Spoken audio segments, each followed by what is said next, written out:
this is Scorpio Books, and I am your host, Amber Cheyenne. Today we're going to talk about where did the inspiration behind the Spider Sage for my upcoming book, The Guardians of Maple Hollow, come from. The Spider Sage's inspiration actually came from a couple Japanese folklore and myths surrounding spiders, as you can guess from the name. One of which being the notorious and well-known Dorogamo. The Dorogamo, the only spiders in that can actually transform are the females, the women. Well, that didn't suit what I was actually needing for the book. So I got with one of my friends and we started brainstorming on how that could be changed. We started sorting through some more of the myths and some more of the folklore and figured out most of them were only women. So I said, okay, what if I combined these spider folklores together and made it where not only the female spider can transform, but the male can too. So that's where the Spider Sage actually started. From there, I gave it the training of an assassin, along with a couple other features like they can switch their forms between man, spider, and the in-between where the females actually have the torso of a spider, and the males actually have 4 legs. 4 spider legs show up from their back. That way you had a pretty decent indication on which was which, if you were too far away to tell whether it was the male or the female you were dealing with. The first supernatural, as you can guess, introduced in this book is the Spider Sage. They are one of the seats at the council. Their leader is the mayor. He is in charge of controlling the flow of information that gets outside of the town, along with all the press conferences. In case something does slip up, he can cover the mess up pretty quick. Because the town is filled with supernatural beings. It's a little hard to keep that on the down low if you don't have a supernatural being in control. So, most of the council members have similar jobs. All of them control the flow of information.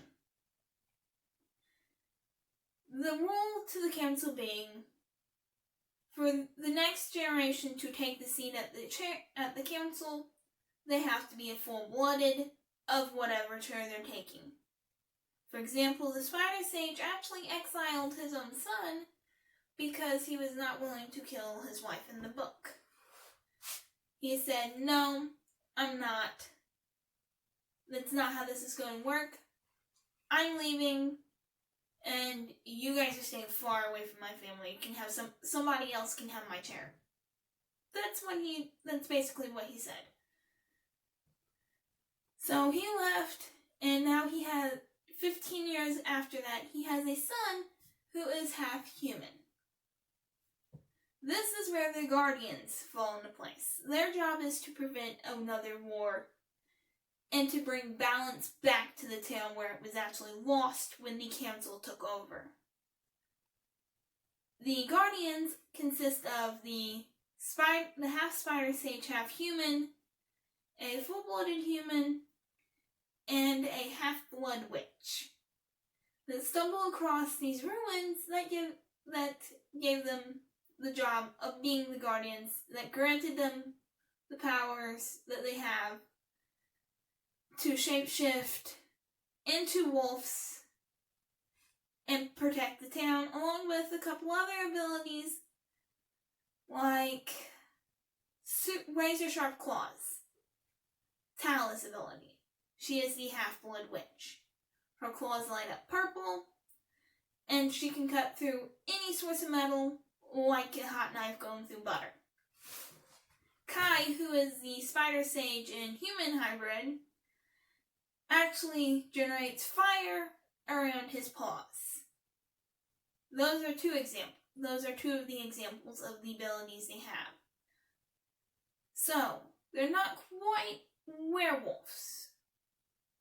They were created by the spirits of the forest. That is what they're called in the legend. Later on in the series, I will actually explain what the spirits that created the Guardians actually were. But these three have to take down and dismantle the entire council in the series without allowing the town to be exposed.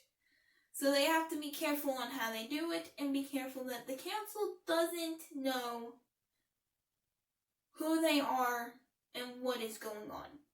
Because, one of the council members being a League of Assassins that actually sends a demon hunter into the school isn't exactly ideal to let them know that you're actually the threat and the person looking to take apart the council that is on the verge of raising war on the other council members to take over the town that will create complete disorder and balance to the town.